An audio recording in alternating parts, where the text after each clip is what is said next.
Bonjour, merci beaucoup d'être avec nous pour le magazine de la santé. Allô docteur Philippe, bonjour. Bonjour Marina. Dans les chroniques La santé connectée avec Olivier Levard. Bonjour Olivier. Bonjour. On va s'intéresser à des personnes comme par exemple les diabétiques qui ont besoin d'avoir en permanence des médicaments au froid. Oui, et je vais vous présenter le plus petit frigo du monde pour conserver justement ces médicaments et vous allez voir qu'on peut le transporter partout avec soi. Très malin. Bonjour Olivier. Bonjour. L'été approche et vous venez nous parler de fraîcheur. Aujourd'hui on en a bien besoin. Oui, il commence à faire chaud Oui. cette semaine et c'est un sujet qui concerne beaucoup de monde. Comment garder ces médicaments au frais? Tout le monde ne le sait pas, mais il y a pas mal de traitements qui se gardent au frais. Pourquoi? Tout simplement parce qu'ils se dégradent à température ambiante, ils s'abîment et il y en a de très nombreux, des traitements contre la sclérose en plaques, les déficits de croissance, le diabète, mais aussi la maladie de Crohn, des polyarthrites et les fécondations in vitro, les fameuses FIV. Et là, ça, on est nombreux à le savoir, les vaccins par exemple se conservent au frais. Tous les allergiques qui avaient besoin d'une piqûre d'adrénaline avec eux, jusqu'à il y a peu, ça se conservait au frais. Et ça concerne des centaines de milliers de Français.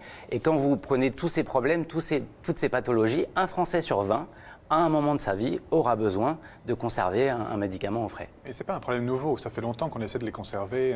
Ça fait très longtemps. Donc vous avez évidemment d'un côté la recherche des labos qui cherchent à stabiliser les formules, les principes actifs justement pour qu'ils ne se dégradent pas, mais on ne trouve pas des solutions pour tout, déjà pour tous les médicaments que je viens de vous citer. Alors évidemment, les patients doivent s'adapter. La première règle, c'est quand on sort son médicament du frigo, on le prend rapidement. Vous avez quand même des objets qui ont été inventés pour essayer de conserver ces médicaments. CETI, d'ailleurs, vous en avez présenté quelques-uns dans ces chroniques. Ce sont souvent des trousses qu'on achète en pharmacie ou sur Internet. C'est le principe du thermos qui garde quelques heures un médicament au frais. Par contre, on doit toujours la surveiller, cette trousse. Est-ce que je l'ai laissée au soleil? Est-ce qu'elle est restée trop longtemps dans la voiture? Est-ce qu'il faisait trop chaud? Est-ce qu'elle est bien fermée dans la voiture? Est-ce qu'elle est bien fermée? Et justement, on a tendance à l'ouvrir pour vérifier que ça reste frais. Sauf que quand on l'ouvre, on perd de la fraîcheur. C'est une course. Et quand on veut rester toute une journée en extérieur, on n'est pas tranquille.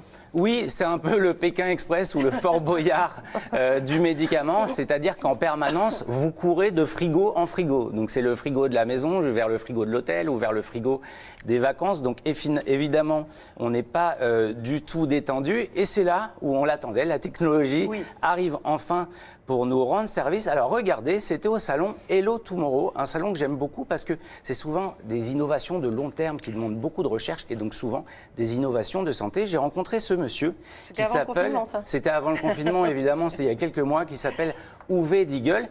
Et lui a été confronté à ce problème parce que son frère, qui conservait son insuline avec lui, l'avait donné à son hôtel pour être conservé, ça avait été congelé. Donc imaginez, vous êtes en vacances en France, vous devez trouver une pharmacie de garde et donc il s'est dit, pourquoi est-ce qu'en permanence les patients qui ont ce genre de besoin n'ont pas un endroit où garder au frais leurs médicaments? Et c'est ce qu'on a vu, c'est un petit frigo qu'il a inventé. C'est cette jolie petite machine très design que vous avez devant je l'ai avec moi. Alors vous trouvez ça design?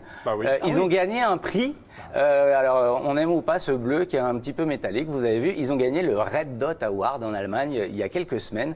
Donc un prix de design, mais ce qui est important c'est surtout ce qu'il y a dedans. Et ben, c'est un petit peu de liberté pour les patients. C'est quelque chose qui va maintenir en permanence à température vos médicaments. L'idée, c'est donc de redonner cette liberté, le contrôle sur le fait que nos médicaments restent frais. Et déjà, on va dire que c'est une base. C'est-à-dire que même à la maison, vous le mettez sur votre table de nuit ou alors sur votre bureau, au bureau, et vous savez que vos médicaments sont frais. Évidemment, vous allez pouvoir l'emporter avec vous.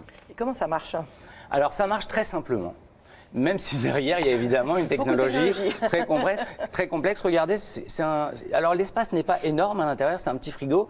Alors moi, je ne souffre pas d'une de ces pathologies, mais j'ai mis, vous savez, ce qu'on se met sur les genoux. Vous connaissez tous mes problèmes, Marina. Quand vous avez des petites inflammations des genoux, vous mettez un cold pack, du froid, et ça vous fait du bien. Et alors, j'ai pas le droit de vous faire toucher maintenant en privé, parce que voilà. Mais je vous jure, je suis en train de le toucher. Donc je suis parti de chez moi ce matin, donc il y a 5-6 heures, et il est toujours glacé, je pourrais le mettre maintenant sur mes genoux. Alors que pourtant, j'ai pris les transports, je suis passé dans une voiture. Donc vous avez un système qui va vous permettre de prendre le relais.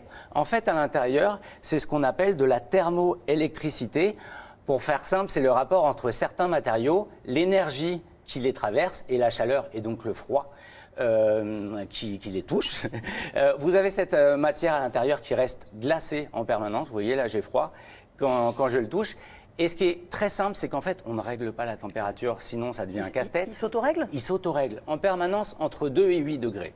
C'est-à-dire que c'est un mouvement sans fin. Quand il arrive à 2 degrés, il coupe les moteurs. Et quand ça remonte à 8, vous voyez, là, on l'entend, il y a un petit ventilateur. Et évidemment, ça consomme de la batterie. Et quand vous partez, là, je le débranche, vous voyez, il s'éteint. Et vous avez une petite batterie interne. Vous voyez, je viens de l'allumer. Et là, ça prend le relais. La chaîne du froid n'est jamais brisée. Donc imaginons, je pars en Papouasie-Nouvelle-Guinée, je le prends avec moi, je peux l'envoler Exactement. au bout du monde. Alors pour l'instant, on va aller moins loin, on va prendre la voiture. Alors regardez, vous le prenez dans votre voiture et c'est pour ça que j'avais cette vilaine trousse que j'ai prise avec moi. Dans la voiture, vous le posez et regardez ce que j'ai à la main en même temps. Je ne sais pas si on voit les deux. Est-ce qu'on le voit? Non, je vous montrerai après. Et pendant que vous êtes dans la voiture, vous avez cette application qui vous dit en permanence quelle température fait-il dans mon frigo de voyage. Et si vous avez un problème de batterie, maintenant qu'on est de retour en plateau, je peux vous montrer, voilà, tout le monde sait à quoi ça ressemble. Chargeur allume-cigare, ce qui permet de faire un trajet de 20 heures. Je sais que vous avez l'habitude d'aller très loin, vous, Philippe. Et vous avez évidemment une autre solution. Ça, tout le monde connaît cet objet. Vous savez, c'est les batteries externes. Quand on passe nos journées à jouer à Pokémon Go ou à aller sur Tinder, sur les téléphones, ou les deux en même temps. Oui, parce que ça consomme beaucoup ces applis. Vous utilisez ça. Et ça, évidemment, donc dans votre frigo, vous avez une batterie de 6 heures pour un petit trajet ou une petite escapade post-confinement. Mais si vous voulez aller plus loin, vous pouvez le brancher à ces batteries de secours. À chaque fois, c'est 6 heures en plus. Et ça, c'est la taille maximum de batterie pour prendre l'avion, par exemple. Est-ce qu'on peut le brancher aussi sur un port USB d'un ordinateur? Ce sera sans doute pas assez puissant.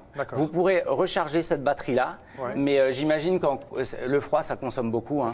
Donc, sans doute, ça ne sera pas assez, à moins que vous ayez un ordinateur très puissant. Le prix?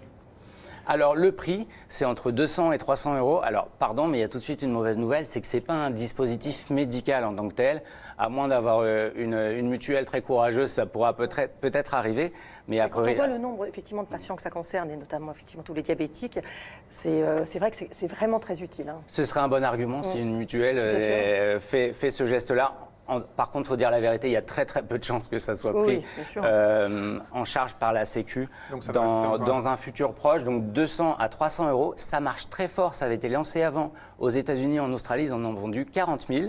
Et en France, ça existe depuis quelques mois, ils en ont déjà vendu 2000. Donc en tout cas, il y a déjà un réel besoin. Non, mais sans rire, honnêtement, je ne vais pas raconter ma vie, mais effectivement, pendant longtemps, j'avais l'adrénaline avec moi, qui à l'époque se conservait au frais.